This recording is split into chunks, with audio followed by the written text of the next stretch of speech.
বিশ্বনবী মুহাম্মদ আরবি মুস্তাফা সাল্লাল্লাহু আলাইহি ওয়াসাল্লাম আজ থেকে ১৫০০ বছর আগে কিয়ামতের ময়দানে নবীদের কেমন অবস্থা হবে সব কিছু নবীজি হাদিসের মধ্যে বলে গেছেন। সুবহানাল্লাহ।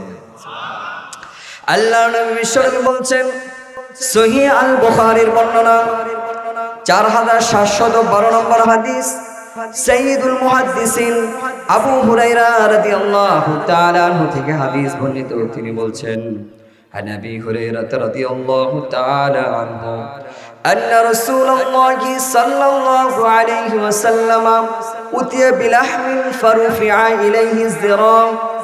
আল্লাহ নবীর সামনে একদিন ভুনা গোশত আনা হলো। ফারুফিআ ইলাইহি যিরা, ওই সময় রানের যে গোশতগুলো আছে আল্লাহর নবীর সামনে দেওয়া হলো। ওয়া কানাত তুজিবুহু, আল্লাহর নবী মুহাম্মদ আরবি মুস্তাফা সাল্লাল্লাহু আলাইহি ওয়াসাল্লাম ছাগলের গোশতের যে রানগুলো আছে রান খেতে ভালোবাসতেন। ফানহাসা মিনহা নাহসাতান, আল্লাহর নবীর সামনে যখন গোশত দেওয়া হলো ওই গোশতগুলো চিরে চিরে দাঁত দিয়ে টেনে টেনে ছিঁড়ে ছিঁড়ে আল্লাহর নবী খাচ্ছিলেন। ফাকালা, ওই সময় সাহাবীদেরকে বললেন, ও সাহাবীরা শোনো, আনা সাইয়্যিদুন নাস ইয়াউমাল কিয়ামাহ, কিয়ামতের ময়দানে আমি সমস্ত নবীদের সর্দার হব। সবাই বলেন আল্লাহু আকবার। ওয়া হাল তাদরুনা মিম্মা যালিক, এরপর নবীজি সাহাবীদেরকে বললেন, আমার সাহাবীরা জানো নাকি কিয়ামতের ময়দানে আমি সমস্ত মানুষের সর্দার কেন হব? কারণ হলো নবীজি বললেন, ইয়াজমাউল্লাহুন নাসাল আউয়ালিনা ওয়াল আখিরিনা ফি সাঈদিন ওয়াহিদিন। আল্লাহ রাব্বুল ইজ্জত ওয়াল জালাল আদম থেকে আমি পর্যন্ত কিয়ামতের দিন পর্যন্ত যতগুলো মানুষ এই পৃথিবীতে এসেছে সব মানুষকে আল্লাহ একটা ছাদের নিচে জমা করবেন। ওয়ায়ানফুযুহুমুল বাসার, সেদিন ইউসমিউহুমুদ দাঈ, সবাই একজন আহ্বানকারীর আহ্বান শুনতে পাবে। একজন আহ্বানকারী সমস্ত মানুষের সামনে আহ্বান করবে, অর্থাৎ এর দ্বারা বুঝাইলেন সব মানুষ এক জায়গায় থাকবে। আমি এখানে কথা বলতেছি, আপনারা সবাই শুনতেছেন না? শুনতে কষ্ট হচ্ছে আপনাদের? তার মানে আপনারা সবাই এখানে আছেন, ঠিক না? কিয়ামতের ময়দানে ঠিক এক ছাদের নিচে, কয় ছাদের নিচে?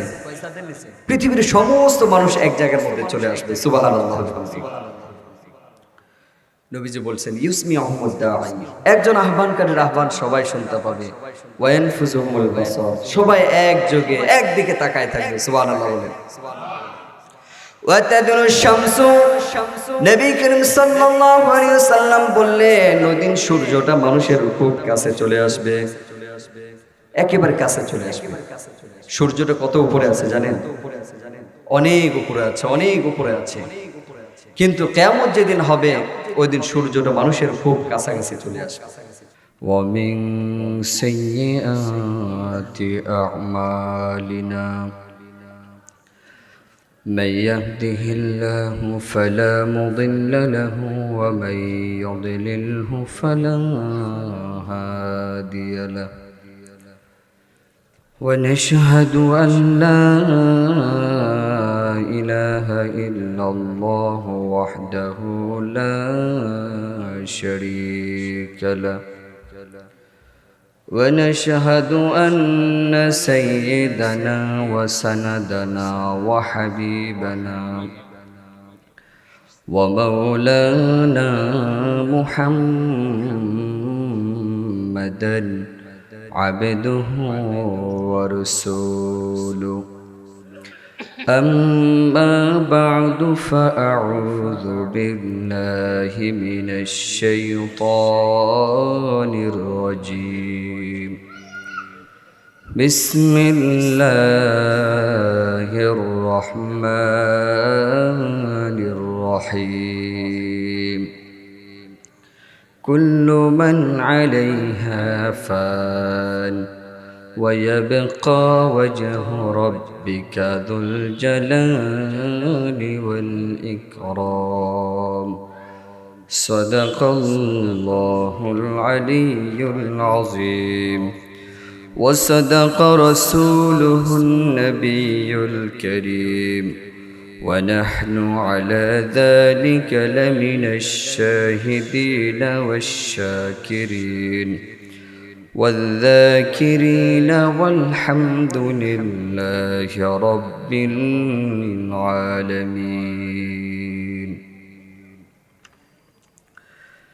দিগলাপাড়া গ্রামবাসী ও যুব সমাজের উদ্যোগে আয়োজিত দশম বার্ষিক ওয়াজ মাহফিলের উপস্থিত মোহতারাম সভাপতি আলহাজ জমির উদ্দিন ফকির আজকে তাশরিফ এনেছেন ইতিমধ্যেই বাংলাদেশের সুপরিচিত প্রখ্যাত দায়ী ডক্টর শেখ আব্দুল হাই মোহাম্মদ সৈফুল্লাহ হাফিজাহুল্লাহ, প্রধান অতিথি জনাব আলহাজ মোহাম্মদ আনোয়ারুল কবির, উদ্বোধক আলহাজ আব্দুল বাসেত মোল্লা, প্রধান আলোচক জনাব আনোয়ার হোসেন ফকির, আলোচক জনাব এস এম আশরাফ হোসেন, আমন্ত্রিত অতিথি, বিশেষ অতিথি, মাহফিলের সম্মানিত পরিচালক, সকলকে আমার হৃদয়ের গহীন থেকে মোবারকবাদ। সর্বপ্রথম শুকরিয়া আদায় করে নিচ্ছি মহান আল্লাহ রব্বুল ইজ্জত ওয়াল জালালের দরবারে, যে দয়াময় আল্লাহ সুবহানাহু ওয়া তাআলা আমাদের সকলকে দয়া করে, মায়া করে, ইহসান করে, ভালোবেসে, রহমতের দৃষ্টি দিয়ে তাকিয়ে পৃথিবীর সমস্ত কাজকারবার থেকে ফারিক করে মহান আল্লাহ রব্বুল ইজ্জত ওয়াল জালালকে সন্তুষ্টির লক্ষ্যে রাসূলুল্লাহ সাল্লাল্লাহু আলাইহি ওয়াসাল্লামের ভাষ্য অনুযায়ী জান্নাতের বাগানের মধ্যে আসার জন্য, বসার জন্য তৌফিক দান করলেন। এই জন্য আমরা সকলে হৃদয়ের গহীন থেকে সমস্বর উচ্চ আওয়াজে বলিষ্ঠ কণ্ঠে মহান আল্লাহ রব্বুল ইজ্জত ওয়াল জালালকে সন্তুষ্টির লক্ষ্যে তার শেখানো ভাষায় কালিমাতু শুকর আদায় করি, সবাই বলি আলহামদুলিল্লাহ। দরুদ ও সালাম পেশ করছি বিশ্ব মানবতার মুক্তির দূত মুহাম্মদ আরবি মুস্তাফা সাল্লাল্লাহু আলাইহি ওয়াসাল্লামের প্রতি। আল্লাহুম্মা সাল্লি ওয়া সাল্লিম ওয়া বারিক আলা সাইয়্যিদিনা ওয়া মাওলানা মুহাম্মদ ওয়া আলা আলি মুহাম্মদ কামা সাল্লাইতা ওয়া সাল্লামতা ওয়া বারাকতা আলা সাইয়্যিদিনা ওয়া মাওলানা ইব্রাহিম ওয়া আলা আলি ইব্রাহিম ইন্নাকা হামিদুম মাজিদ। সম্মানিত হাজিরিন, আপনারা সবাই ভালো আছেন? আমার সাথে একটু কথা বলতে হবে, আপনারা কথা না বললে আমি ওয়াজ করতে পারবো না। আমার সাথে মাঝে মাঝে একটু কথা বলবেন। হ্যাঁ, সবাই ভালো আছেন? আমাদেরকে ভালো রেখেছেন কে? সুস্থ রেখেছেন কে? এই জন্য আমরা সব সময় কার শুকরিয়া আদায় করব? সবাই বলি আলহামদুলিল্লাহ। রব্বানা লাকাল হামদ হামদান কাসীরান তাইয়িবান মুবারাকান ফীহি ইয়া রাব্বি লাকাল হামদ কামা ইয়ানবাগি লিজালালি ওয়াজহিক ওয়া আযীমি সুলতানিক। সবাই বলেন লাকাল হামদু বিল ঈমান, লাকাল হামদু বিল ইসলাম, লাকাল হামদু বিল কুরআন। আপনারা যারা এখানে আজকে উপস্থিত হয়েছেন সবাই খুশি নাকি বেজার? সবাই খুশি? আমরা সবাই কেন এসেছি এখানে বলেন তো সবাই? ওয়াজ শোনার জন্য? হ্যাঁ, শুনে আমল করবেন, ঠিক না? কে বলছে? কোথায় মুরব্বী? আপনি বলছেন? সবাই বলছেন? শোনার জন্য এবং আমল করার জন্য আসছি তো সবাই। আল্লাহ তাআলা সবাইকে তৌফিক দান করেন। যারা মাহফিল গতানুগতিক শুধু শোনার জন্য আসেন, আমলের জন্য আসেন না, খামাখা সময় নষ্ট করে কোনো লাভ নেই। বিশেষ করে আমার বয়ান যদি আমলের নিয়তে না আসেন, বসে থেকে কোনো লাভ নেই। কারণ আমার চেহারাও সুন্দর না, কণ্ঠও সুন্দর না। যত সময় যারাই শুনবেন আমলের নিয়তে শুনবেন, আল্লাহ তাআলা তৌফিক দান করেন। গতানুগতিক বাংলাদেশের যে প্রচলিত মাহফিল, এগুলোতে আমি যাইও না। কারণ কেন জানেন? অন্যান্য বক্তারা সারা বছর অনেক মাহফিল করে, তুলনামূলক আমি এত মাহফিল করি না। কেন করি না? সারা বাংলাদেশে গত বছর ছোট বড় সব মিলায়া প্রায় 6.5 লক্ষ মাহফিল হয়েছে। 6.5 লক্ষ। প্রত্যেক মাহফিলে যদি 10 জন করে মানুষ হেদায়েত হইতো, তাহলে হিসাব করেন কতগুলো মানুষ হইতো?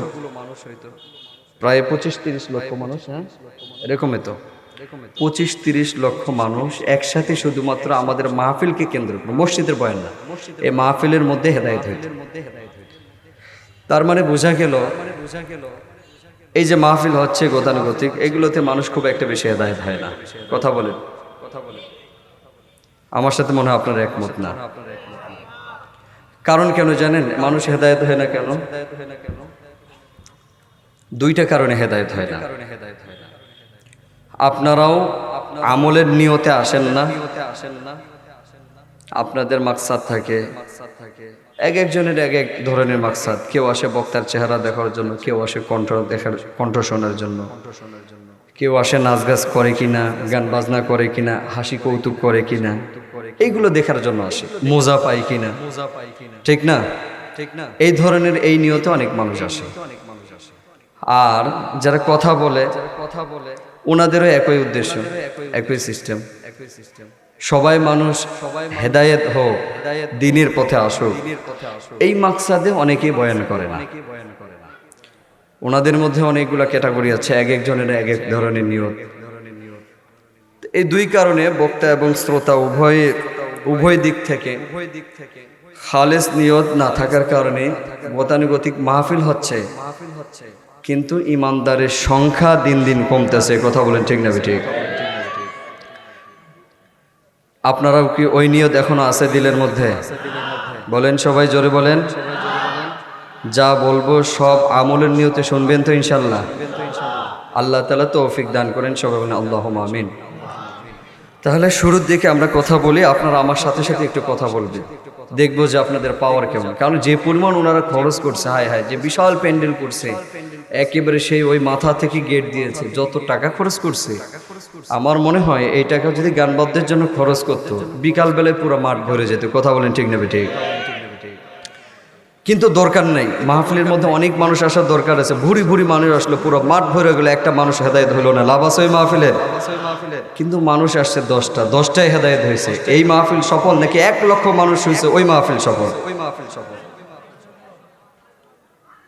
মুহতারাম হাজিরিন, আল্লাহ তাআলা আমাদের সবাইকে হেদায়েত দান করেন, সবাই বলেন আল্লাহুম্মা আমিন। আমাদেরকে সৃষ্টি করেছেন কে?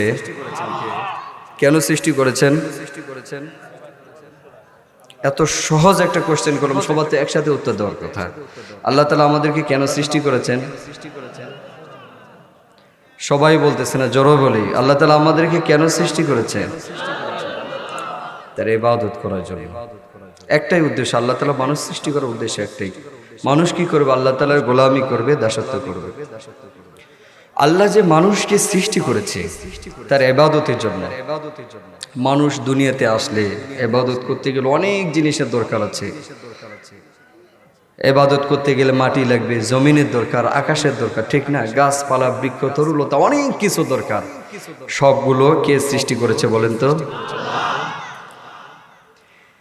এই যে মানুষকে সৃষ্টি করলো আল্লাহ তার ইবাদতের জন্য। মানুষ ছাড়া এই পৃথিবীতে যত মাখলুক আছে, সব মাখলুককে আল্লাহ সৃষ্টি করেছেন মানুষের উপকারের জন্য। সুবহানাল্লাহ ওয়া বিহামদিহি। আল্লাহ রাব্বুল আলামিন বলছেন, হুয়াল্লাযী খালাকা লাকুম মা ফিল আরদি জামিআ। এই পৃথিবীতে যা কিছু আছে সব কিছুকে আল্লাহ সৃষ্টি করেছে মানুষের উপকারের জন্য। সুবহানাল্লাহ ওয়া বিহামদিহি। প্রিয় হাজিরিন, এই পৃথিবীতে মানুষ সহ আল্লাহ তাআলা তার মাখলুক জগতে যা কিছু সৃষ্টি করেছেন, এগুলো সবগুলো অস্থায়ী, কোনোটাই স্থায়ী না। প্রত্যেকটার জন্য একটা সময় আছে। এই সময় শেষ হয়ে গেলে পৃথিবীতে আল্লাহ তাআলা যা কিছু সৃষ্টি করেছেন সব কিছুকেই একদিন ধ্বংস করে দিবেন। সুবহানাল্লাহ। এগুলো কোনো কিছু অবশিষ্ট থাকবে না। থাকবে? কি অবশিষ্ট থাকবে? আমার মুসলমান ভাইরা, মহান আল্লাহ রব্বুল ইজ্জত ওয়াল জালাল পবিত্র কোরআনে হাকিমের মধ্যে বললেন, কুল্লু মান আলাইহা ফানিন ওয়া ইয়াবকা ওয়াজহু রাব্বিকা যুল জালালি ওয়াল ইকরাম। জোরে বলেন আল্লাহু আকবার।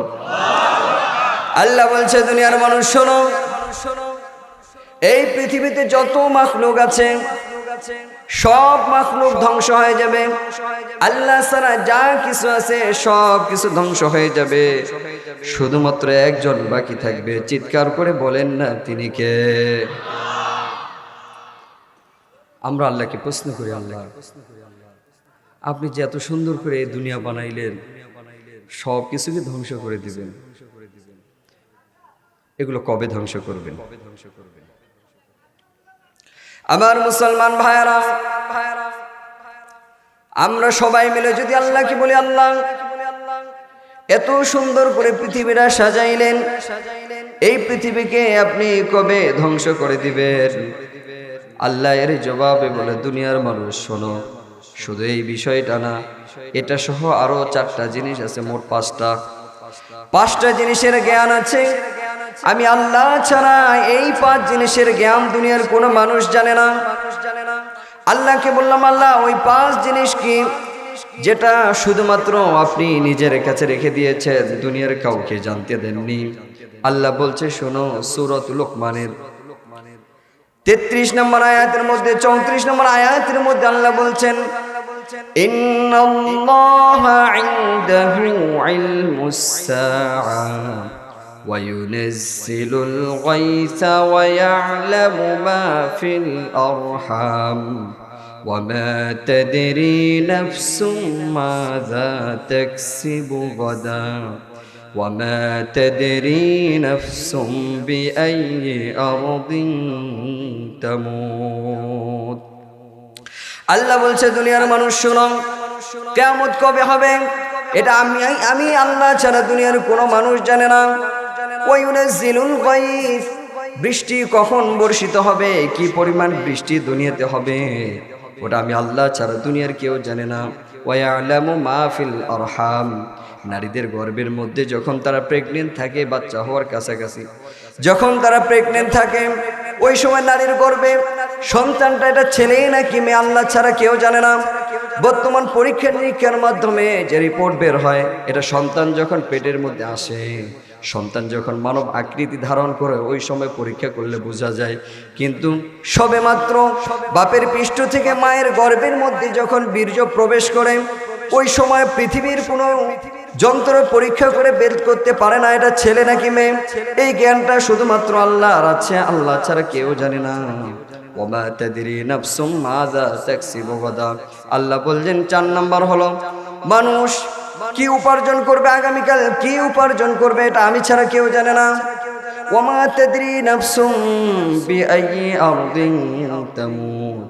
এরপর আল্লাহ বললেন দুনিয়ার মানুষ কোথায় মৃত্যুবরণ করবে, এটা আমি আল্লাহ ছাড়া কেউ জানে না। সুবহানাল্লাহ। তাহলে কয়টা জিনিস আল্লাহ ছাড়া কেউ জানে না বলেন সবাই? 5টা জিনিস। মাঝে মাঝে আপনার কাছে এই যে পরীক্ষা আপনাদেরকে পড়াচ্ছি, আবার সাথে সাথে পরীক্ষা নিয়ে নেব, ঠিক না? পরীক্ষা দিলে এই যে মাঝে মাঝে পরীক্ষার ব্যবস্থা করেছে, স্কুল কলেজ ইউনিভার্সিটিতে যারা পড়ে এদের পরীক্ষা হয়, ঠিক না? কেন হয় জানেন? যাতে ওটা করে বসে যায়, আর যাতে জেহেন থেকে এটা ছুটে না যায়। তা আমি এই আপনাদেরকে পড়া দিচ্ছি, মাঝে মাঝে পড়া নিব। রাজি আছেন তো ইনশাআল্লাহ? আমার মুসলমান ভাইয়ারা, আমরা এবার আল্লাহকে বলি, আল্লাহ কিয়ামত কবে হবে দুনিয়ার কোনো মানুষ জানে না, তবে নবীরা তো আপনার খুব কাছের মানুষ, নবীরা জানে না। আল্লাহ বলল না, দুনিয়ার কোনো মানুষ তো জানে না, এমনকি নবীরাও জানে না। সুবহানাল্লাহ বলেন।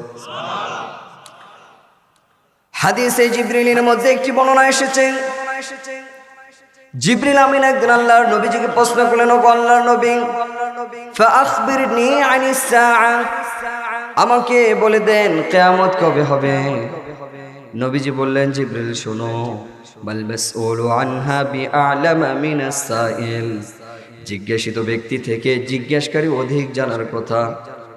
জিবরিল, আমার কাছে যে ওহী আসে তোমার মাধ্যমে আসে, তুমি আল্লাহর কাছাকাছি যাও, আল্লাহ তোমার সাথে কথা বলেন, আমাকে জিজ্ঞেস করছো, অথচ আমার থেকে তোমার জানার কথা, বেশি জানার কথা। তুমি যেহেতু জানো না, সুতরাং জিব্রাইল শোনো, কিয়ামত কবে হবে এটা আমিও জানি না। কিয়ামত কবে হবে দুনিয়ার কোনো মাখলুক জানে না। আমার মুসলমান ভাইরা, তবে কিয়ামতের দিনটা খুব ভয়ঙ্কর হবে, খুব ভয়াবহ দিন হবে। আল্লাহ রাব্বুল ইজ্জত ওয়াল জালাল পবিত্র কোরআনে হাকিমের প্রায় 500 আয়াতের মধ্যে কিয়ামতের আলোচনা করেছেন, কিয়ামতের ভয়াবহ তুলে ধরেছেন। আমরা যদি আল্লাহ কি বলি, আল্লাহ কিয়ামতের দিন পৃথিবীর অবস্থাটা কেমন হবে আমাদেরকে একটু শোনান। আল্লাহ উত্তর দেয়, পৃথিবীর অবস্থা জিজ্ঞেস করবো নাকি মানুষের অবস্থা জিজ্ঞেস করব? আমরা কি আল্লাহ বললাম, আল্লাহ আগে দুনিয়ার অবস্থা আমাদেরকে জানান। যেদিন আপনি কিয়ামত সংঘটিত করবেন, এই পৃথিবীর সমস্ত সব কিছু যেদিন ধ্বংস হয়ে যাবে, ওই দিন পৃথিবীর অবস্থাটা কেমন হবে আমাদেরকে একটু জানিয়ে দেন। আল্লাহ বলছে, দুনিয়ার মানুষ শোনো, আকাশের দিকে তাকাও, বিশাল একটা আকাশ দেখতে পাবেন। وَجَعَلْنَا السَّمَاءَ سَقْفًا مَحْفُوظًا, আমি আল্লাহ রাব্বুল আলামিন বিশাল একটা সংরক্ষিত আকাশ সৃষ্টি করেছি।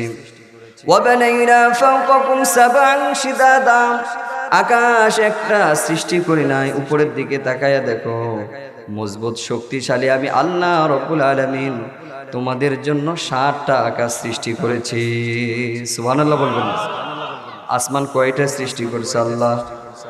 7 আসমান সৃষ্টি করেছেন। আমাদের সাদ হিসেবে আমাদের জন্য সাদ, যেমন আমরা আজকে কুয়াশা থেকে রক্ষা পাওয়ার জন্য উপরে সামিয়ানাটা নিয়েছি, ঠিক আল্লাহ রাব্বুল আলামিন আমাদের জন্য সাদ হিসাবে সুন্দর বিশাল 7টা আকাশ সৃষ্টি করে রেখেছেন। সুবহানাল্লাহ। এরপর আল্লাহ বললেন, শুধু তাই নয়, তোমরা যাতে পৃথিবীতে সুন্দরভাবে বিচরণ করতে পারো, জীবনযাপন করতে পারো, চলাফেরা করতে পারো, এই জন্য আমি আল্লাহ রাব্বুল আলামিন একটা সুন্দর করে বিছানা স্বরূপ তোমাদের জন্য জমিন সৃষ্টি করেছি। সুবহানাল্লাহ। হুয়াল্লাযী জাআলা লাকুমুল আরদা ফিরাশা, আমি আল্লাহ রাব্বুল আলামিন বিছানা হিসাবে তোমাদের জন্য জমিনকে সৃষ্টি করেছি। অন্য আয়াতের মধ্যে আল্লাহ বলেন, আলাম নাজআলিল আরদা মিহাদা ওয়াল জিবালা আওতাদা, তোমাদের জন্য তোমাদের থাকার উপযোগী করে আমি আল্লাহ রাব্বুল আলামিন কি বানিয়েছি? জমিন বানিয়েছি। আর এই জমিনটা যাতে হেলাধুলা না করে, নড়াচড়া না করে, উল্টে পড়ে না যায়, এই জন্য আমি আল্লাহ রাব্বুল আলামিন সুন্দর করে পাহাড় সৃষ্টি করে পেরেক মেরে দিয়েছি। ভূমিকম্প হলে অথবা স্বাভাবিক অবস্থায় যাতে পৃথিবী নড়াচড়া না করে, এই জন্য মহান আল্লাহ রাব্বুল ইজ্জত ওয়াল জালাল পাহাড়কে পৃথিবীতে সৃষ্টি করে পেরেক মেরে দিয়েছেন। সুবহানাল্লাহ ওয়া বিহামদিহি। আল্লাহ বলছে, দুনিয়ার মানুষ শোনো, এই যে বিশাল আকাশ, বিশাল জমিন আমি আল্লাহ সৃষ্টি করলাম, যেদিন মহাপ্রলয় সংঘটিত হবে, এই কোনো কিছুই থাকবে না, পৃথিবীর আসমান জমিন সব কিছু ধ্বংস হয়ে যাবে। আল্লাহ বললেন, শোনো, ইযাস সামাউ ফাতারাত ওয়া ইযাল কাওয়াকিবু ইনতাসারাত ওয়া ইযাল বিহারু ফুজ্জিরাত। আল্লাহ বলছেন, উপরের দিকে তাকাইলে আসমান দেখতে পাবা। যেদিন মহাপ্রলয় সংঘটিত হবে, কিয়ামত যেদিন হবে, বিশাল আকাশটা বাকি থাকবে না, পুরো আকাশটা ফেটে যাবে। আর আমি আল্লাহ রাব্বুল আলামিন আকাশটাকে সুন্দর করে সাজিয়েছি। ওয়ালাকাদ যায়্যানাস সামাআদ দুনিয়া বিমাসাবিহা ওয়া জাআলনাহা রুজুমান লিশ-শায়াতিন।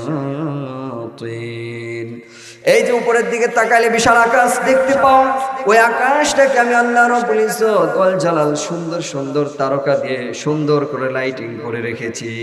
সুবহানাল্লাহ। এই যে অন্ধকার রাত হয়ে গেছে, অন্ধকার, এই অন্ধকার থেকে মুক্তির জন্য, আলোকিত করার জন্য আমাদের লাইটের ব্যবস্থা করা হয়েছে, ঠিক না? আল্লাহ রাব্বুল আলামিন ঠিক আকাশটাকে সুন্দর করে তারকা নামীয় লাইট দিয়ে সাজিয়ে রেখেছেন। সুবহানাল্লাহ। আল্লাহ বলছেন, দুনিয়ার মানুষ শোনো, কিয়ামত যেদিন সংঘটিত হবে, বিশাল আকাশটা ফেটে যাবে।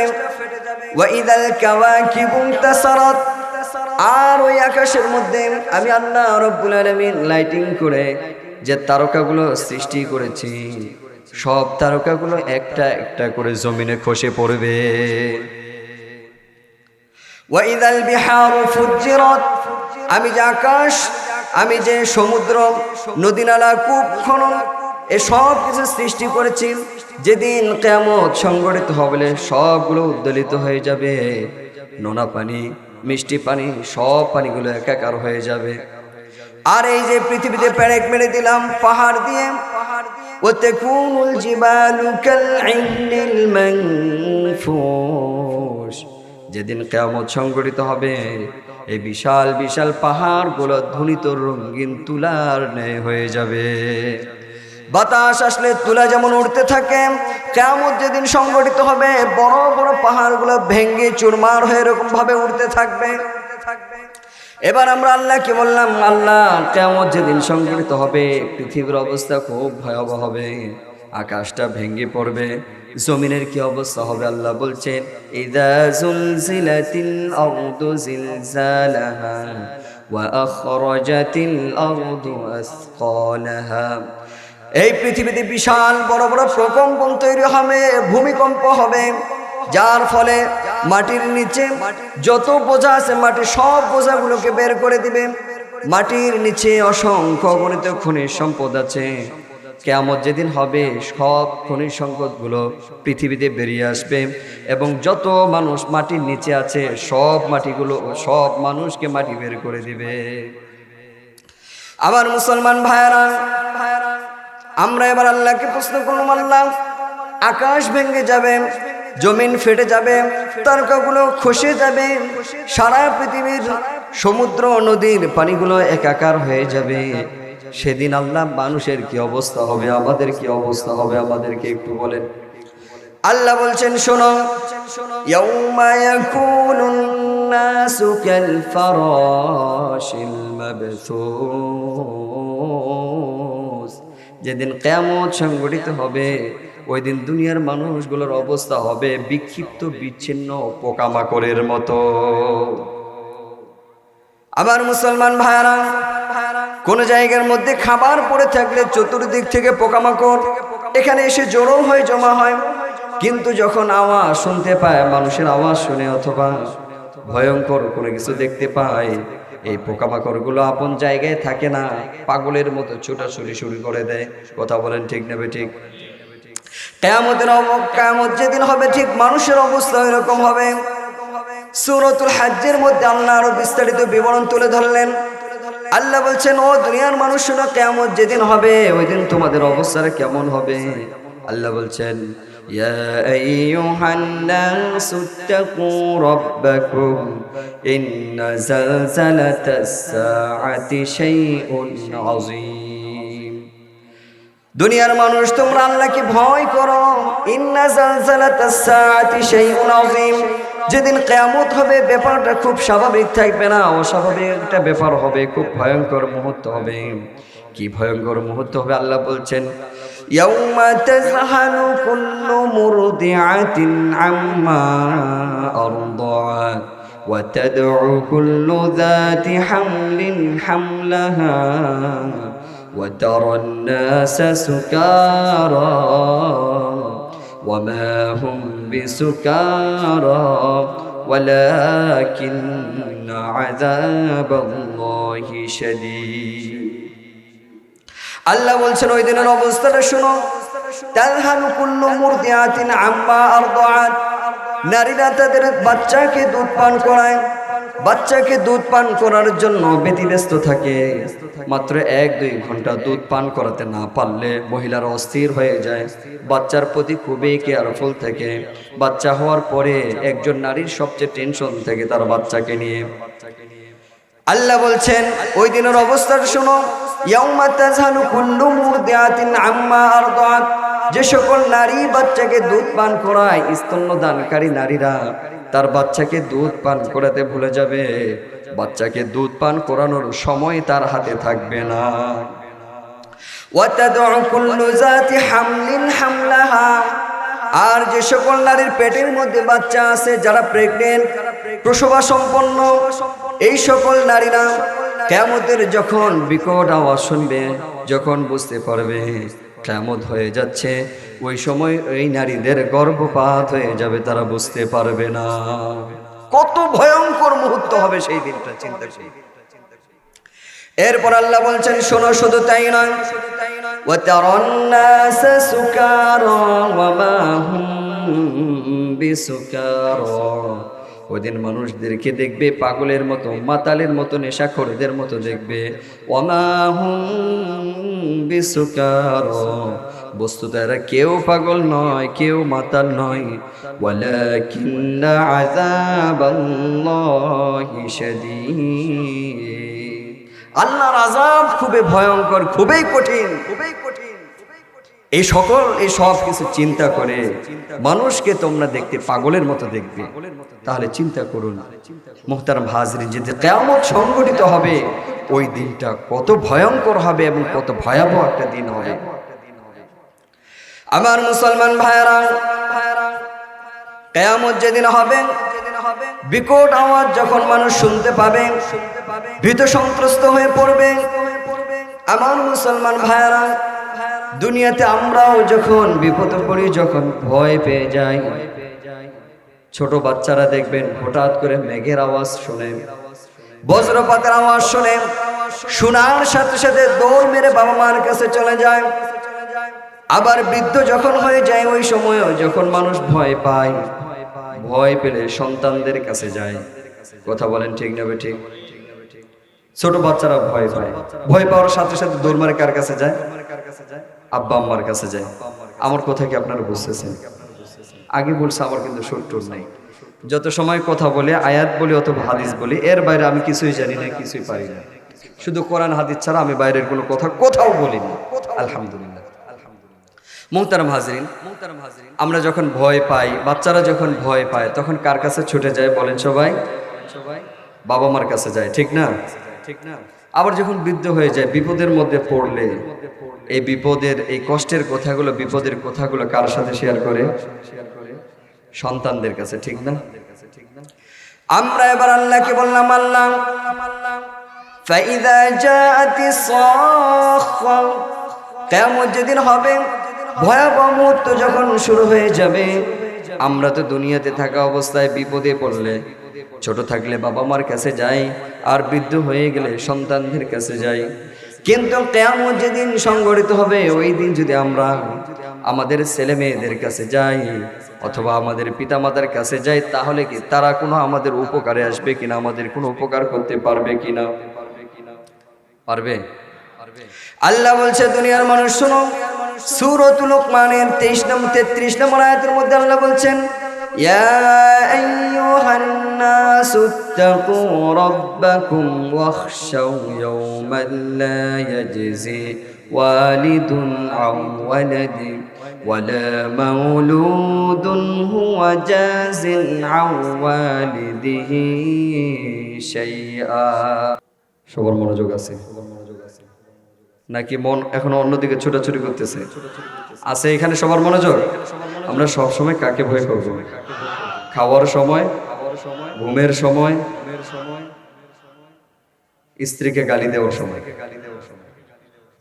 যৌতুক নেওয়ার সময়, ঘুষ খাওয়ার সময়, চুরি করার সময়, অন্যায়ভাবে মানুষের সম্পদ লুণ্ঠন করার সময়, এগুলো কাজ আমরা করব? এগুলো মুসলমানের কাজ? মুসলমান সব সময় একজনকে ভয় করে চিৎকার করে বলেন, তিনি কে? আবার মুসলমান ভাইয়ের আল্লাহ এর জন্য স্মরণ করাই দিলেন, দুনিয়ার মানুষ শোনো, ইত্তাকু রাব্বাকুম, তোমরা তোমাদের রবকে ভয় করবে, ওয়াখশাউ ইয়াওমান লা ইয়াজজি ওয়ালিদুন আন ওয়ালাদি, এবং ওই দিনকে তোমরা ভয় করবে, ওয়াখশাউ ইয়াওমান লা ইয়াজজি ওয়ালিদুন আন ওয়ালাদিহি ওয়ালা মাউলুদুন হুয়া জাজিন আন ওয়ালিদিহি শাইআ, এবং ওই দিনটাকে ভয় করবে যেদিন সন্তান পিতামাতার কোনো উপকারে আসবে না, পিতামাতা সন্তানের কোনো উপকারে আসবে না। ওই দিনটাকে তোমরা সবাই ভয় করো। আমরা এই জন্য সব সময় কিয়ামতের বিষয়টা মাথায় রাখার দরকার আছে না নাই? কিয়ামতের ময়দানে পুরা জীবনের হিসাব একজনের কাছে দিতে হবে। চিৎকার করে বলেন তিনি কে? আমার মুসলমান ভাইরা, আমরা এবার আল্লাহকে বললাম, আল্লাহ আগেই বুঝলাম এরা আমাদের কোনো কাজে আসবে না, কিন্তু একবার যদি যাই তাহলে কি অবস্থা হবে। আমার ভাই যে আমার জন্য অনেক কষ্ট করে, আমাকে কেউ গালি দিলে সে জীবন দিয়ে দেয়, আছে না নাই? পিতামাতার সন্তানের জন্য কত কষ্ট করে, সন্তান পিতামাতার জন্য কত কষ্ট করে, স্ত্রীর জন্য ঘর সংসার সব কিছু রাইখা গ্রাম চাইরা শহরে থাকে, এরকম মানুষ আছে না নাই? নাই, আপনাদের এলাকা নাই? বাবা মারে বুড়া হয়ে গেছে, বৃদ্ধ হয়ে গেছে, ফালাইয়া এখন শহরে বউ নিয়ে থাকে, আছে না এরকম? আমার মুসলমান ভাইয়েরা, এবার আমরা আল্লাহকে বললাম, আল্লাহ যে ভাই আমার জন্য এত কষ্ট করে, দুনিয়াতে এত কষ্ট করেছে, আমাকে কেউ গালি দিলে ভাই কখনো বরদাস্ত করতে পারতো না, আমার জন্য অনেক কষ্ট করেছে, পিতামাতা আমার জন্য মাথার ঘাম পায়ে ফেলেছে, আমার সন্তান যাদের জন্য আমি চুরি করেছি, ডাকাতি করেছি, অন্যায়ভাবে মানুষের সম্পদ লুণ্ঠন করেছে, ওই সন্তানগুলোর কাছে গিয়ে যদি বলি আমার উপকার করো, তাহলে কি অবস্থা হবে, কি বলবে? আল্লাহ বলছে যাওয়া তো দূরের কথা, তাদের কাছে যাবার কল্পনাও করো না। ইয়াউমা ইয়াফিরুল মারউ মিন আখিহি ওয়া উম্মিহি ওয়া আবিহি ওয়া সাহিবাতিহি ওয়া বানি লিকুল্লি ইমরিইম মিনহুম ইয়াউমাইযিন শা'নুন ইউগনি। জোরে বলেন আল্লাহু আকবার। আল্লাহ বলছেন ওই দিনের কথাটা স্মরণ রাখো, মাথায় আনো, চিন্তা করো, যেদিন ভাই ভাই থেকে পলায়ন করবে, এক ভাই আরেক ভাইয়ের কাছে যাবে, ও ভাই আমাকে একটু সাহায্য করো, মাত্র একটা নেকির দরকার, ভাই ওই সময় অস্বীকার করবে, ভাইকে দেখা মাত্র পলায়ন করবে, ভাইকে ধরা দিবে না, ভাইয়ের কাছে আসবে না। ওয়া উম্মিহি ওয়া আবি, সন্তান বাবা মা থেকে পলায়ন করবে, বাবা মা সন্তানের কাছে আসবে আর বলবে, ও আমার সন্তান, দুনিয়াতে থাকা অবস্থায় তোমার জন্য কত কষ্ট করেছি, তোমার জন্য অন্যায়ভাবে মানুষের সম্পদ আত্মসাৎ করেছি, সাহায্যের জন্য যখন কাছাকাছি আসবে সন্তান ওই সময় পিতা মাতা থেকে পলায়ন করবে। ওয়া সাহিবাতিহি ওয়া বানি, আর সেদিন নিজের সন্তান এবং স্ত্রী থেকে পলায়ন করবে, স্ত্রী সন্তান আসবে স্বামীর কাছে সাহায্যের জন্য, স্বামী সেও স্ত্রী এবং সন্তানের কাছে সাহায্যের জন্য যাবে, প্রত্যেকের কাছ থেকে পলায়ন করবে। লিকুল্লি ইমরিইম মিনহুম ইয়াউমাইযিন শা'নুন ইউগনি, ব্যাপারটা খুবই ভয়াবহ থাকবে, প্রত্যেকে ব্যস্ত থাকবে, একজন আরেকজনকে সাহায্য করবে, ওই সময় কারো থাকবে না হাতে, ওই পরিমাণ সময় কারো থাকবে না, কাউকে নিয়ে চিন্তা করবে এই সময় কারো মাথায় থাকবে না, এত ভয়াবহ মুহূর্ত হবে। আমার মুসলমান ভাইয়েরা,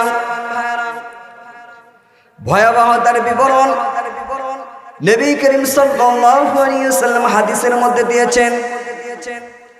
সহিহ আল বুখারীর বর্ণনা 3475 নম্বর হাদিস, 3475 নম্বর হাদিস। রাসূল করিম সাল্লাল্লাহু আলাইহি ওয়াসাল্লাম বললেন, দুনিয়ার মানুষ শোনো, কিয়ামতের ভয়াবহতা তোমাদের সামনে তুলে ধরি। আয়েশার সামনে নবীজি হাদিসে বলছেন, আয়েশা শোনো, ইন্নাকুম তুহশারুনা ইয়াউমাল কিয়ামাতি হুফাতান উরাতান গুরলা, কিয়ামতের ময়দানে তোমাদেরকে নগ্ন পায়ে বিবস্ত্র অবস্থায় তোমাদেরকে উঠানো হবে, পায়ের মধ্যে জুতা থাকবে না, দেহের মধ্যে পোশাক থাকবে না, খতনা বিহীন অবস্থায় তোমরা হাসরের ময়দানে উঠবা। قالت عائشة فقلت يا رسول الله, আয়েশা বলছেন আমি আল্লাহর নবীকে বললাম, ওগো আল্লাহর নবী, আর রিজাল ওয়ান নিসা ইয়ানজুরু বা'দুহুম ইলা বা'দ, ওগো আল্লাহর নবী, সবাই যদি উলঙ্গ অবস্থায় থাকে, নারী পুরুষের কারোই দেহে যদি পোশাক না থাকে, তাহলে ব্যাপারটা কেমন হয়ে যাবে? পুরুষরা তো নারীদের দিকে তাকাবে, নারীরা পুরুষের দিকে তাকাবে, তাহলে তো একজন আরেকজনের লজ্জা স্থান দেখে ফেলবে। ব্যাপারটা তো এরকমই দাঁড়ায়, উলঙ্গ অবস্থায় সামনে চলাফেরা করলে একজনের দিকে আরেকজনের দৃষ্টি যায় না? দৃষ্টি গেলে দৃষ্টি দেওয়া যাবে? পর নারীর দিকে দৃষ্টি দেওয়া যাবে? বলেন সবাই। কিভাবে রাস্তায় চলতে হবে আল্লাহ বলছেন, কুল্লিল মুমিনিনা ইয়াগুদ্দু মিন আবসারিহিম। ওগো আল্লাহর নবী, মুমিনদেরকে বলে দেন চলার সময় পর নারীর সামনে পড়লে যাতে ওর দিকে না তাকায়, মাথা যাতে, মস্তক যাতে অবনত করে, দৃষ্টি যাতে ক্ষীণ করে, নিচের দিকে তাকায়, আর রাস্তায় যাতে তারা চলাফেরা করে। সুবহানাল্লাহ বলবেন না? আমার মুসলমান ভাইয়েরা আয়েশা বললেন, ওগো আল্লাহর নবী, তাহলে তো বিবস্ত্র অবস্থায় থাকলে মানুষ মানুষের লজ্জাস্থান দেখে ফেলবে। নবীজি বললেন, ফাকাউলা আল আমরু আশাদ্দু মিন আইয়ুহিম্মাহুম যাকি। ওগো আয়েশা শোনো, ব্যাপারটা খুব স্বাভাবিক থাকবে না, সময় এতটা সংকটাপন্ন থাকবে, একজন আরেকজনের দিকে তাকাবে, ওই সময় কারো হাতে থাকবে না। সামনে একজন উলঙ্গ আপনার সামনে দাঁড়ায় আছে, আপনার দেহের সাথে দেহ, তার দেহ লেপ্টে আছে, এরপরও ওই লোকের দিকে যে আপনি তাকাবেন, ওই সময় হাতে থাকবেন। মুহতারাম হাজিরিন, তাহলে চিন্তা করেন হাসরের ময়দানটা কতটা ভয়াবহ হবে, কতটা কঠিন হবে। ওই হাসরের ময়দান আসার আগে আমাদের প্রত্যেকের আমলের হিসাব নিজেদেরকে নিজে মিলাতে হবে। কথা বলেন ঠিক নেবে ঠিক? আল্লাহ এই জন্য পবিত্র কোরআন হাকিমের বারবার প্রায় প্রতিটা সূরার মধ্যে একটু পর পর কিয়ামতের দিনের কথা আল্লাহ তাআলা স্মরণ করাই দিয়েছেন। সুবহানাল্লাহ ওয়া বিহামদিহি, যাতে করে আমাদের বুঝতে সমস্যা না হয় এবং জেনে শুনে যাতে আমরা ওই পরীক্ষার মধ্যে কেউ ফেল না করি। আমরা কেউ ফেল করতে চাই? দেখছেন আমি আস্তে বলতেছি, ঠিক আপনারা আস্তে বলতেছেন। কিয়ামতের ময়দানে আল্লাহর সামনে দাঁড়াইয়া জবাব দেওয়ার মতো হিম্মত সাহস আমাদের আছে? বলেন সবাই। আমরা তো দূরে থাকি, আমরা তো সাধারণ মানুষ। কোন নবী পয়গম্বরের হাসরের ময়দানে আল্লাহর সামনে দাঁড়াইয়া যে হিসাব দিবে, ওই সাহস কোন নবী রাসূলও থাকবে না। আমার মুসলমান ভাইয়েরা, আমার কথা নয়, বিশ্বনবী মুহাম্মদ আরবি মুস্তাফা সাল্লাল্লাহু আলাইহি ওয়াসাল্লাম আজ থেকে ১৫০০ বছর আগে কিয়ামতের ময়দানে নবীদের কেমন অবস্থা হবে সব কিছু নবীজি হাদিসের মধ্যে বলে গেছেন। সুবহানাল্লাহ। আল্লাহর নবী বিশ্বনবী বলছেন, সহিহ আল বুখারীর বর্ণনা ৪৭১২ নম্বর হাদিস, সাইয়্যিদুল মুহাদ্দিসিন আবু হুরায়রা রাদিয়াল্লাহু তাআলা আনহু থেকে হাদিস বর্ণিত। তিনি বলছেন, عن أبي هريرة رضي الله تعالى عنه أن رسول الله صلى الله عليه وسلم أتي بلحم فرفع إليه الذراع। আল্লাহ নবীর সামনে একদিন ভুনা গোশত আনা হলো, ফারুফিয়া ইলাইহি যিরা। ওই সময় রানের যে গোশতগুলো আছে আল্লাহর নবীর সামনে দেওয়া হলো। ওয়া কানাত তুজিবুহু, আল্লাহর নবী মুহাম্মদ আরবি মুস্তাফা সাল্লাল্লাহু আলাইহি ওয়াসাল্লাম ছাগলের গোশতের যে রানগুলো আছে, রান খেতে ভালোবাসতেন।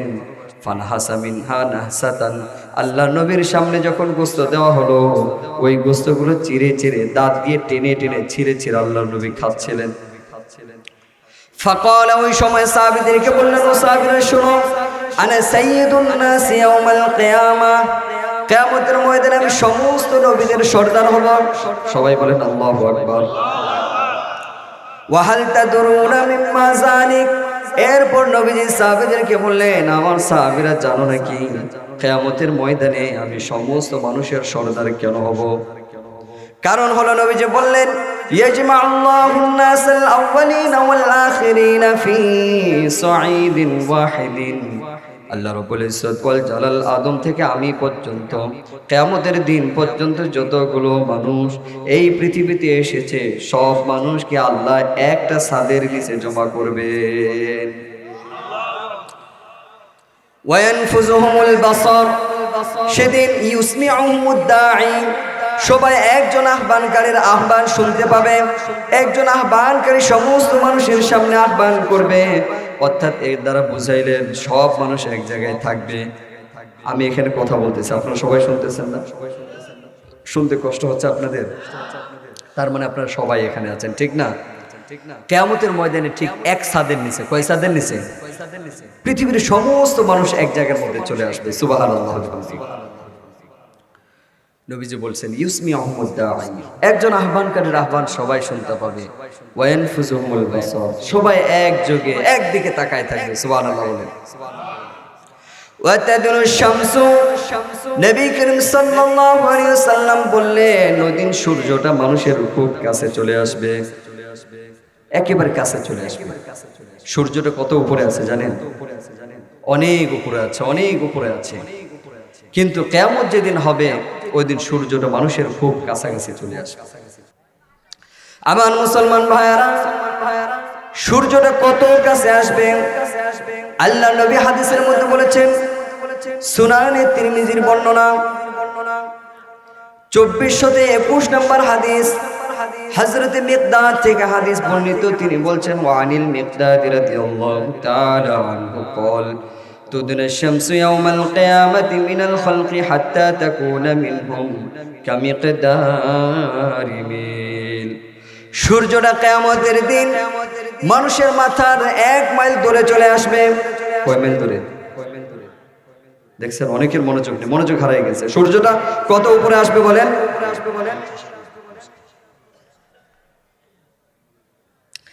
আবার মুসলমান ভাইরা, সূর্যটা কিয়ামতের দিন মানুষের মাথার 1 মাইল কাছে চলে আসবে। ফায়াকুনুন নাসু আলা কদরি আ'মালিহিম ফিল আরাব। কিয়ামতের দিন সূর্যটা যখন মানুষের মাথার কাছাকাছি চলে আসবে, ওই সময় প্রত্যেকে নিজ নিজ গুনাহের কারণে খামের সাগরে হাবুডুবু খাইতে থাকবে। ফামিনহুম মান ইয়াকুনুন নাসু ইলা কা'বাইন, কারো কারো ঘাম হবে পায়ের টাকনু পর্যন্ত। ওমিনহুম মান ইয়াকুনু ইলা রুকবাতাইন, কারো কারো ঘাম হবে হাঁটু পর্যন্ত। ওমিনহুম মান ইয়াকুনু ইলা হিকওয়াইহি, কারো কারো ঘাম হবে কোমর পর্যন্ত। ওমিনহুম মান ইলজিমুহুল আরকু ইলজামা, এরপর নবীজি বললেন কারো কারো ঘাম হবে তার নাক পর্যন্ত। ওয়াশার রাসূলুল্লাহি সাল্লাল্লাহু আলাইহি ওয়াসাল্লাম বিয়াদিহি ইলা ফি, নবীজি ইশারা দিয়ে নিজের মুখের দিকে ইশারা করে দেখাই দিলেন হাসরের ময়দানে মানুষের ঘাম হবে এই পর্যন্ত। কেউ আমরা সহ্য করতে পারবো না। পারবো? এই ভয়াবহতা সহ্য করতে পারবো? আমার মুসলমান ভাইরা, ঘামের বিবরণটা নবী করিম সাল্লাল্লাহু আলাইহি ওয়াসাল্লাম আরেকটা হাদিসের মধ্যে দিয়েছেন। সহিহ আল বুখারীর বর্ণনা 6532 নম্বর হাদিস। আল্লাহ নবীজি বললেন, হযরত আবু হুরায়রা থেকে হাদিস বর্ণিত, তিনি বলছেন নবীজি বলেছেন ইয়ারাকুন নাসু ইয়াউমাল কিয়ামাতি হাত্তা ইয়াযহাবা আরকুহুম ফিল আরদি 70 জিরাআ। কিয়ামতের ময়দানে সারা পৃথিবীতে এত পরিমাণ ঘাম হবে, মানুষের ঘাম বের হতে হতে মাটির নিচে 70 গজ পর্যন্ত ঘাম হবে। কয় গজ? 70 গজ পর্যন্ত নিচে ঘাম হবে। এত ভয়াবহ অবস্থা হবে দুনিয়া। আমার মুসলমান ভাইরা, যে হাদিসটা আগে বলতেছিলাম বুখারী 4712 নম্বর হাদিস, নবীজি বললেন ওয়াতাদুনুশ শামস, সূর্যটা মানুষের কাছাকাছি চলে আসবে। ফায়াকুলুন নাস, মানুষ ওই সময় বলবে, মানুষকে বলতে থাকবে আলা তারাউনা মা কদ বালাগাকুম, একজন আরেকজনকে বলবে, পরস্পর বলাবলি করতে লাগবে আমরা তো হাসরের ময়দানের এই ভয়াবহতা, এই কঠিন মুহূর্ত, এই কষ্ট আর সহ্য করতে পারছি না। আলা তানজুরুনা মান ইয়াশফাউ লাকুম ইলা রাব্বিকুম, একজন খুঁজে বের করো যে আল্লাহর কাছে আমাদের জন্য সুপারিশ করবে, যাতে করে আল্লাহ বিলম্ব না করে খুব দ্রুত সময় এই হিসাব নিকাশের কাজ শুরু করে দেয়। ফায়াকুলুন নাসু বাযুহুম লিবাস, মানুষ পরস্পরে বলাবলি করতে লাগবে আলাইকুম বিআদম, আমাদের জন্য তোমাদের জন্য উচিত হলো এই মুহূর্তে পৃথিবীর প্রথম মানুষ সাইয়েদনা আদমের কাছে চলে যাওয়া। ফায়াতুনা আদম, সবাই দৌড় মেরে সাইয়েদনা আদমের কাছে আসবে। ফায়াকুলুনা, হযরত আদমকে বলবে ইয়া আদম আনতা আবুল বাশার, ও আদম আপনি পৃথিবীর সর্বপ্রথম মানুষ। খলাকাল্লাহু বিয়াদি, খলাকাকাল্লাহু বিয়াদি, আল্লাহ আপনাকে নিজ হাতে সৃষ্টি করেছেন, ওয়া নাফাখা ফীকা মির রূহ, এবং আল্লাহ রাব্বুল আলামিন আপনার মধ্যে রূহ ফুঁকে দিয়েছেন। ওয়া আমারাল মালাইকা ফাসাজাদু লাক, আল্লাহ নূরের তৈরি ফেরেশতাদেরকে আদেশ করেছেন, সমস্ত নূরের ফেরেশতারা আপনাকে সাজদা করেছে। আদম গো ইশফা লানা ইলা রাব্বি, এই হাসরের ময়দানের ভয়াবহতা আমরা সহ্য করতে পারছি না, দয়া করে আল্লাহর কাছে সুপারিশ করেন। আলা তারা ইলা মা কদ বালাগাকুম, আদম আপনি তো দেখছেন আপনার সন্তানরা কি কষ্ট করতেছে। আলা তারা ইলা মা নাহনু ফীহি, আমরা কি পরিমাণ কষ্টের মধ্যে আছি। আলা তারা ইলা মা কদ বালাগনা, দেখছেন আমাদের কি কষ্ট হচ্ছে।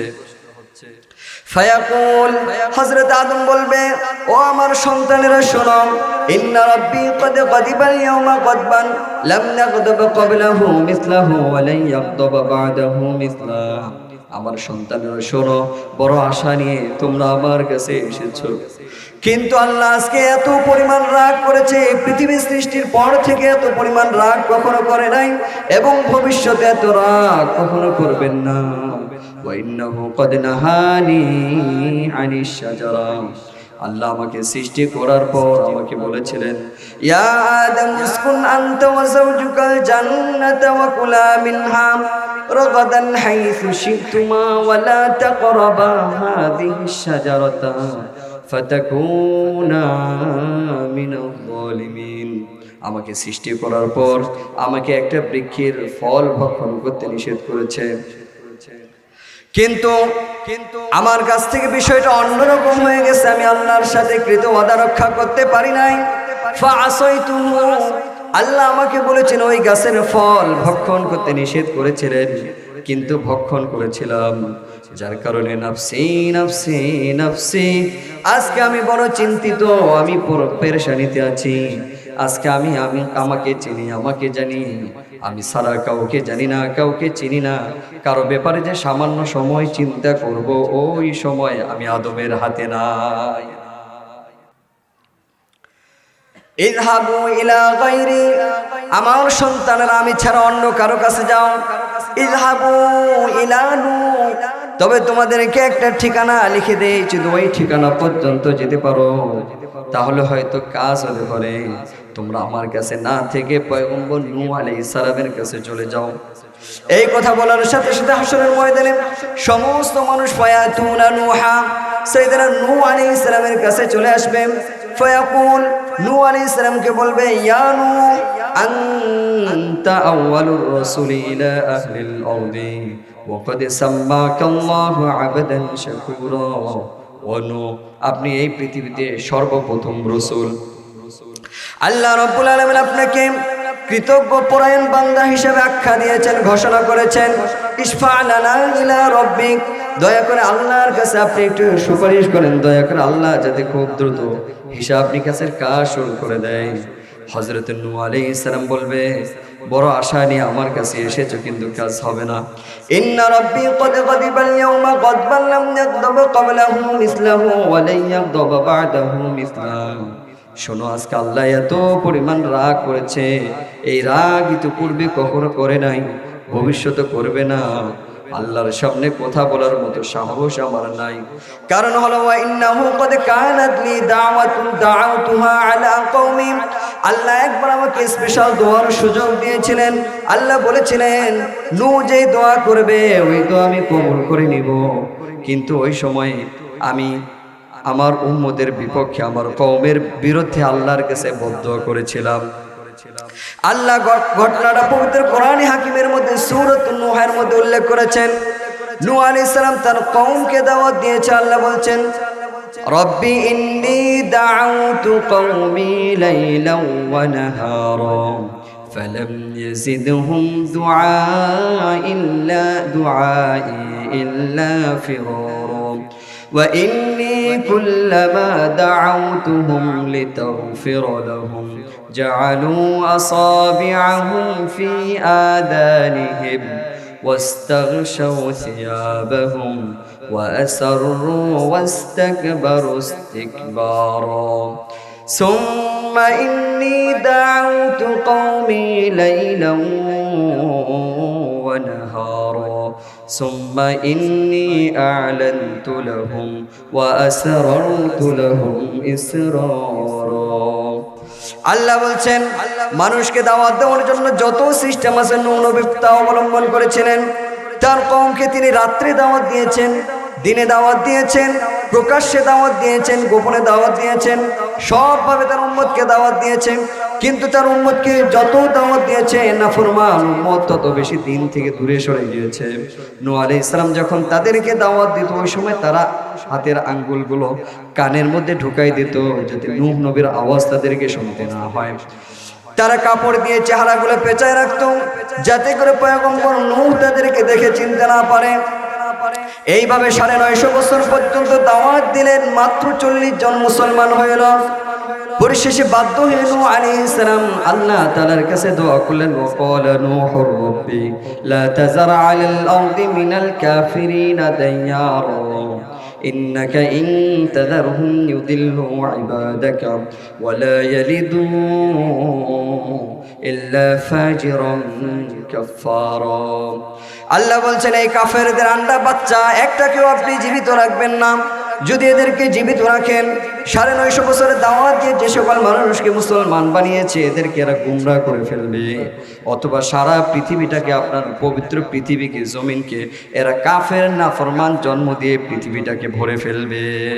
সুতরাং এদেরকে জীবিত রাখবেন না। কে দোয়া করেছিল? মনোযোগ নেই, দেখছেন? দোয়া করেছিল কে? এই যে উম্মতের জন্য বদদোয়া করেছিলাম। নূহ নবী হাসরের ময়দানে সমস্ত উম্মতদেরকে বললেন, আল্লাহ যদি আজকে আমাকে জিজ্ঞেস করে আমি জবাব দিতে পারবো না, উম্মতের বিরুদ্ধে আমি বদদোয়া করেছিলাম, নফসি নফসি নফসি। আজকে আমি আমাকে নিয়ে চিন্তিত, আমাকে নিয়ে বড় পেরেশানিতে আছে। আমি আমাকে ছাড়া কাউকে চিনি না, কাউকে জানি না। ইযহাবু ইলা গায়রি ইযহাবু ইলা ইব্রাহিম, তোমরা আমাকে ছাড়া ইব্রাহিমের কাছে চলে যাও। ফায়াতুনা ইব্রাহিম, মানুষ দরবারে সাইয়েদনা হযরত ইব্রাহিম আলাইহিস সালামের কাছে চলে আসবে। ফায়াকুল, হযরত ইব্রাহিম আলাইহিস সালামকে বলবে, ইয়া ইব্রাহিম আনতা নাবিয়ুল্লাহি ওয়া খলিলুহু।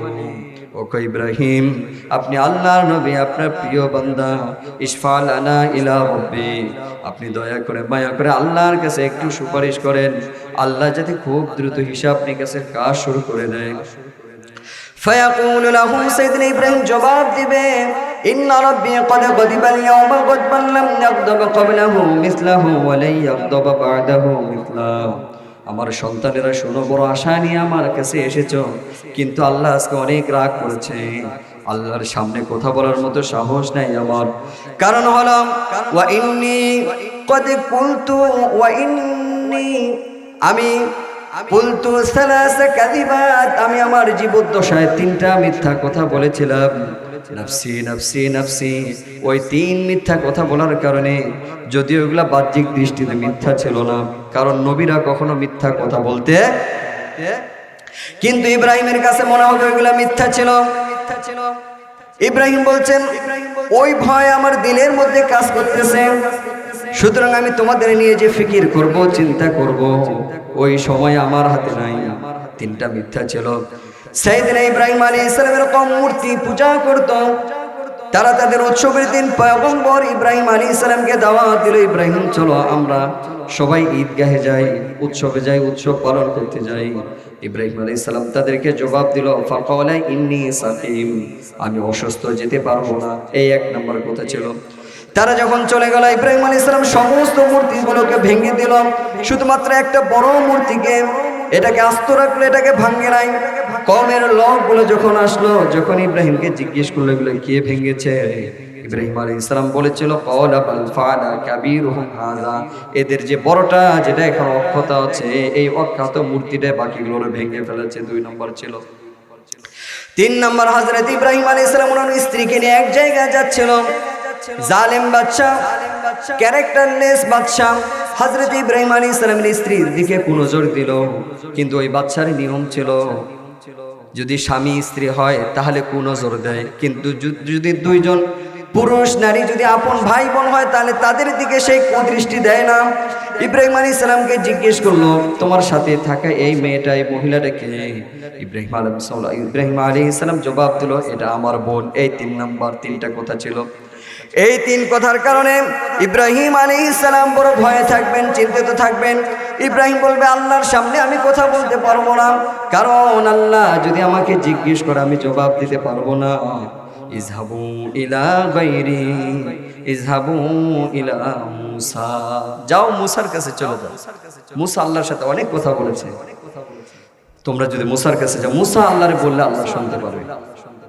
ফায়াতুনা মুসা, মানুষ সবাই তোর মায়ের পয়গম্বর মুসার কাছে আসবে।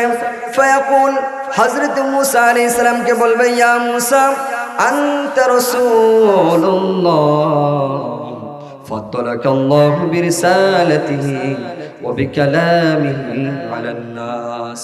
ও পয়গম্বর মুসা, আপনি আল্লাহর রাসূল, আল্লাহ আপনাকে শ্রেষ্ঠত্ব দিয়েছেন এবং আপনার সাথে অনেক বেশি কথা বলে আপনার মর্যাদা উন্নীত করেছে। ইশফা লানা ইলা রাব্বিক, আল্লাহর কাছে সুপারিশ করেন। মুসা একই জবাব দেবে।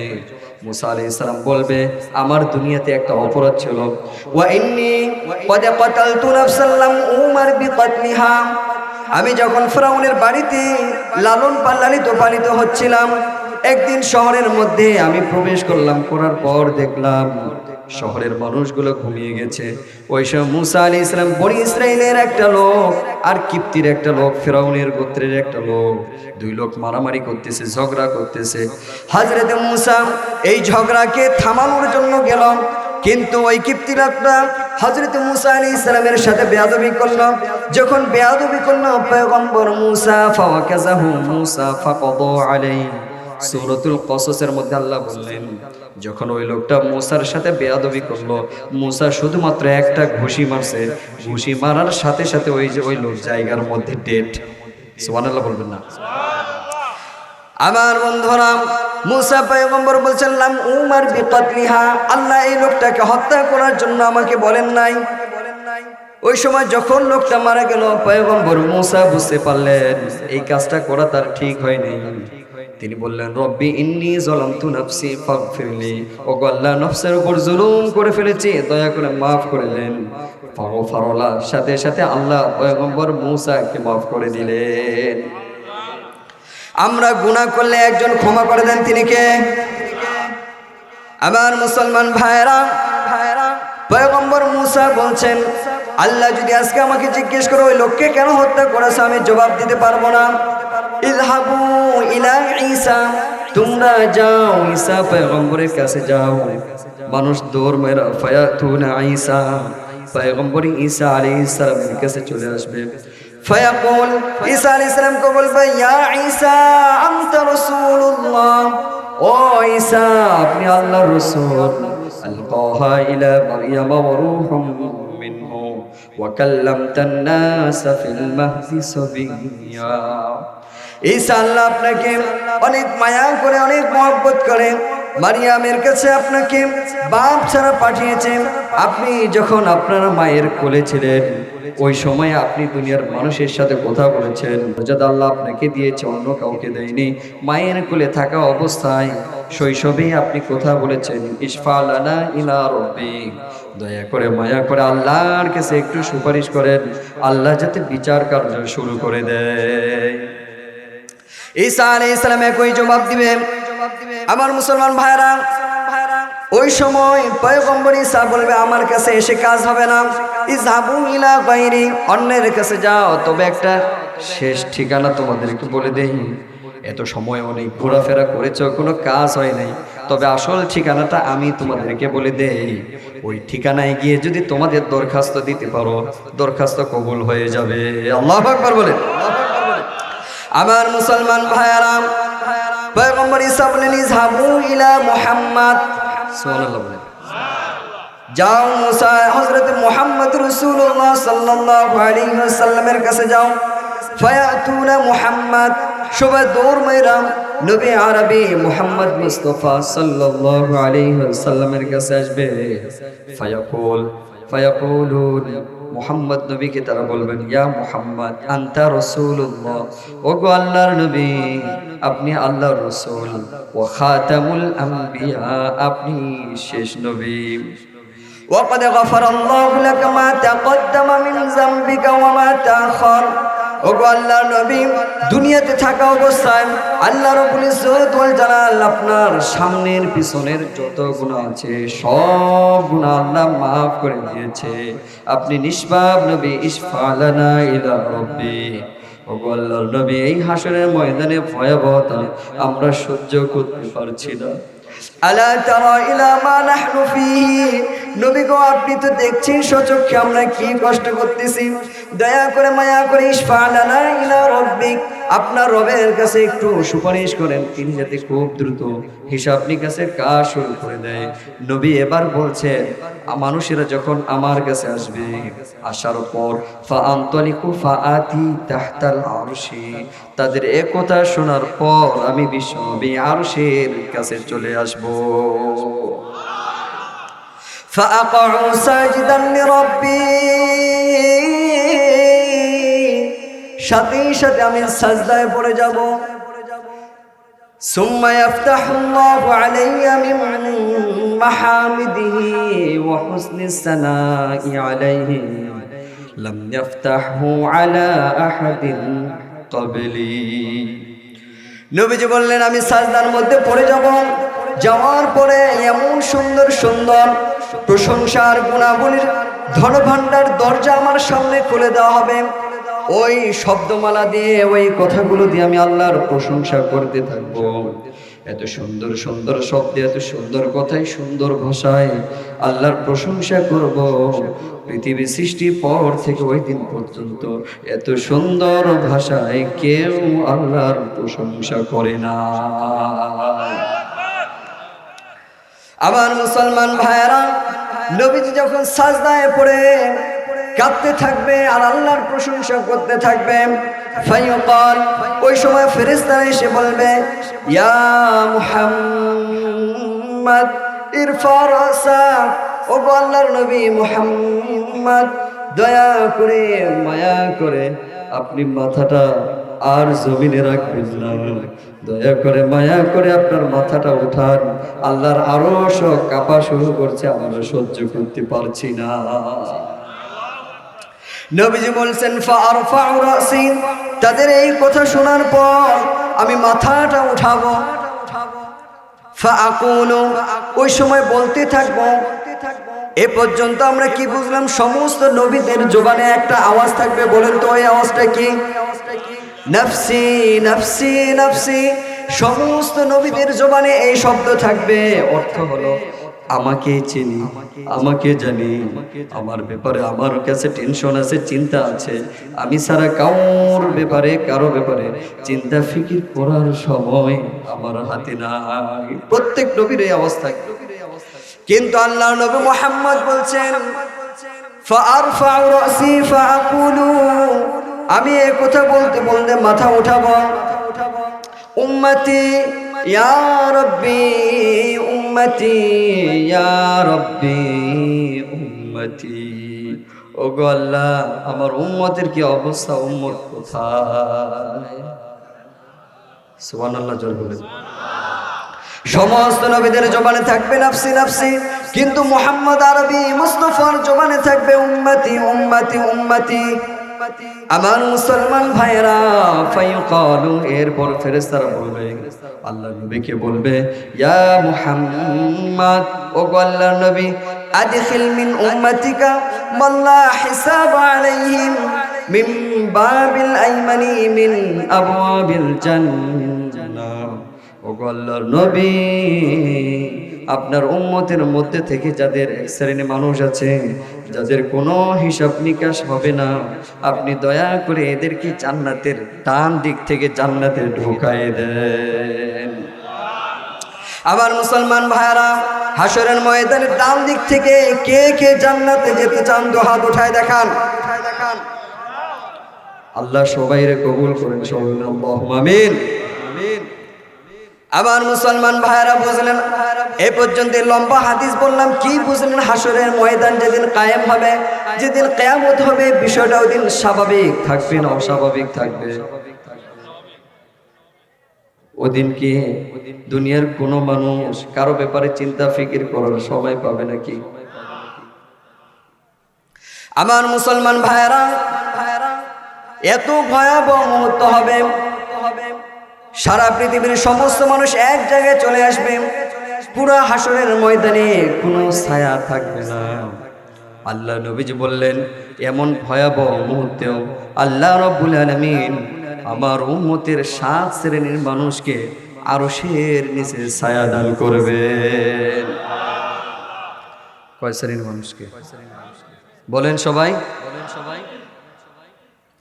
সহিহ আল বুখারীর বর্ণনা 660 নম্বর হাদিস, সাইয়্যিদুল মুহাদ্দিসিন আবু হুরায়রা থেকে হাদিসটি বর্ণিত। আল্লাহ নবী বলছেন, সাবআতুন ইউজিল্লুহুমুল্লাহু ফি জিল্লিহি ইয়াওমা লা জিল্লা ইল্লা জিল্লুহু।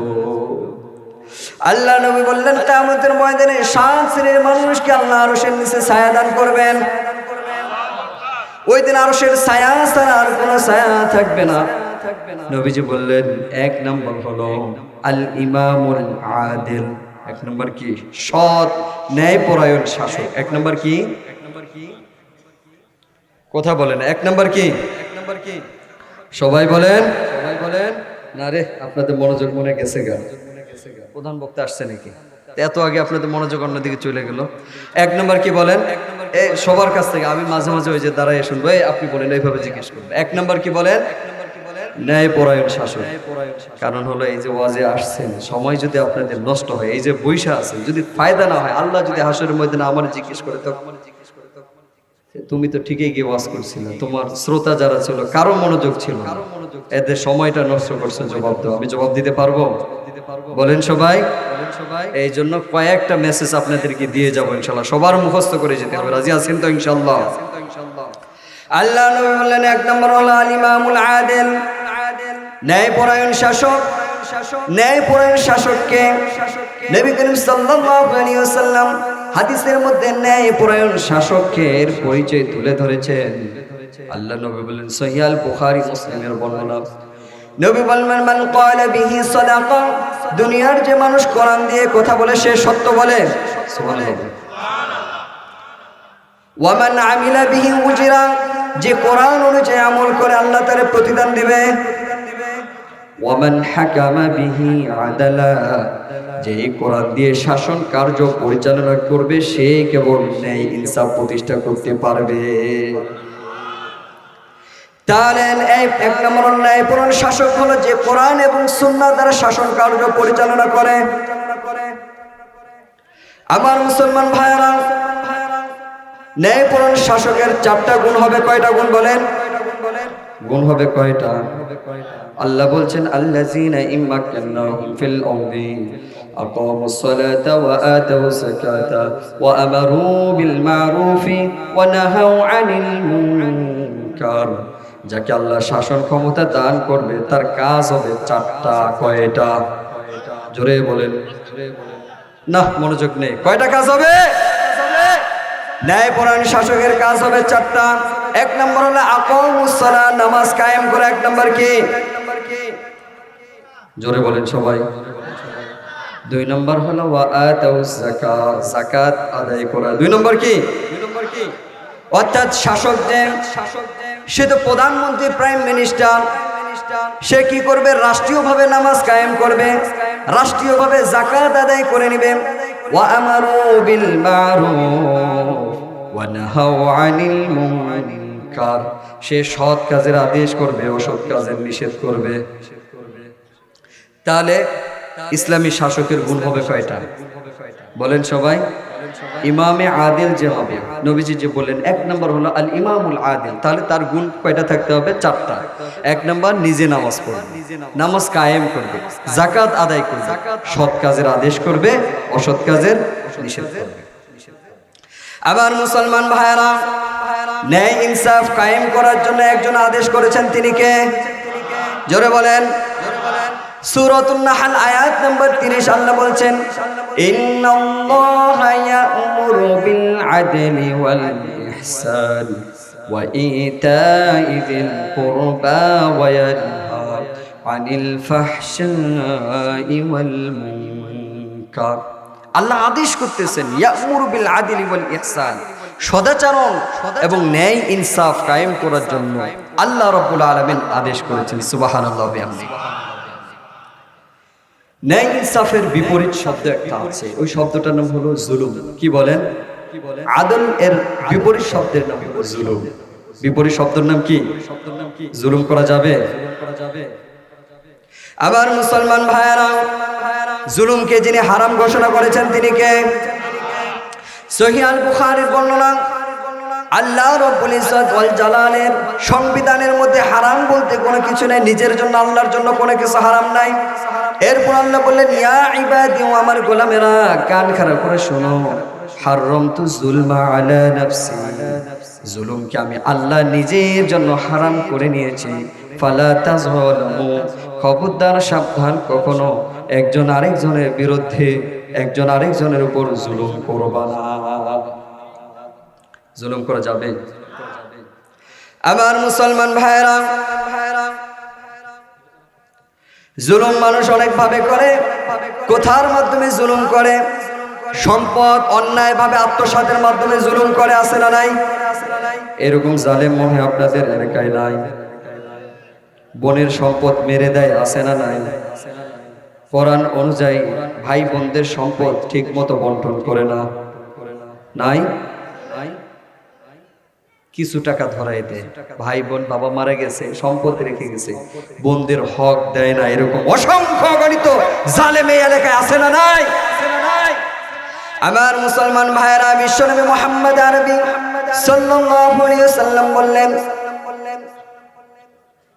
মান আখাযা শিবরাম মিনাল আরদি যুলমান ফাইন্নাহু ইউতাওয়িকুহু ইয়াওমাল কিয়ামাতি সাবঈ আরদিন মিন সাবঈ আরদিন।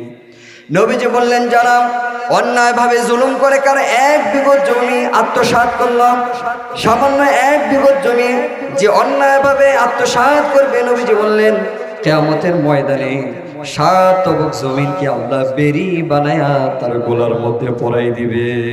নাউজুবিল্লাহ বলেন। এজন্য জুলুম করা যাবে? নিজেদের জুলুম করা যাবে, তবে জুলুমরে সমর্থন করা যাবে, ঠিক না?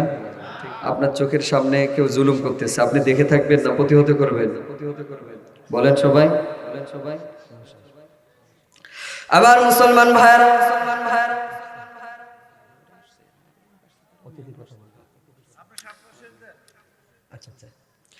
আমার মুসলমান ভাইরা,